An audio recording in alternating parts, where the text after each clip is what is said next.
આંગણવાડી ભરતી 2025ના અહીં online form શરૂ થઈ ગયા છે। તેમની લાસ્ટ તારીખ 30 ઓગસ્ટ 2025 છે। ધોરણ 10 અને 12 પાસ ઉપર જે બહેનો પાસ છે તેવા બહેનો અહીં આ આંગણવાડીનું ફોર્મ ભરી શકે છે। અહીં ઓનલાઈન સેલ્ફ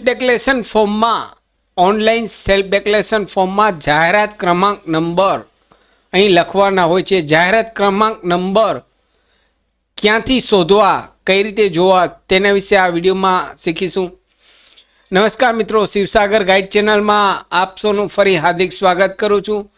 ચેનલ પર નવા હો તો મિત્રો અમારી ચેનલને સબસ્ક્રાઈબ કરી લેશો।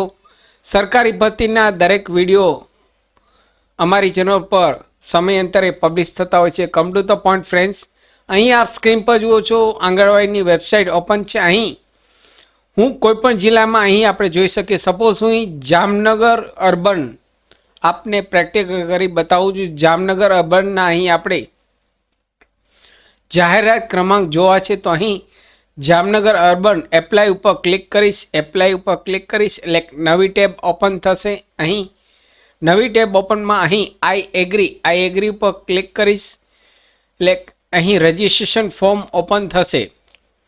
તો અહીં જામનગર અર્બનની બાજુમાં અહીં કાઉન્સમાં આપ સ્ક્રીન પર જુઓ છો 2254, આ 2254 જાહેરાત ક્રમાંક નંબર કહેવાશે।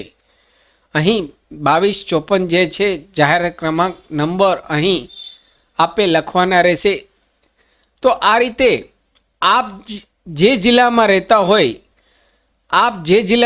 હોય તે જિલ્લામાં અહીં જે તે જિલ્લા ઉપર રજિસ્ટ્રેશન કરશો ત્યારે અહીં રજિસ્ટ્રેશનમાં જે નંબર બતાવે તે નંબર અહીં આપે સેલ્ફ ડિક્લેરેશન ફોર્મમાં લખવાના રહેશે। સપોઝ વડોદરા લઈએ, વડોદરા ઉપર ક્લિક કરીશ એટલે અહીં વડોદરાની રજિસ્ટ્રેશન ઓપન થશે। આ એગ્રી ઉપર ક્લિક કરીશ એટલે અહીં નવી ટેબ ઓપન થશે। તો અહીં 2225 વડોદરાના 2225 આપેલ છે।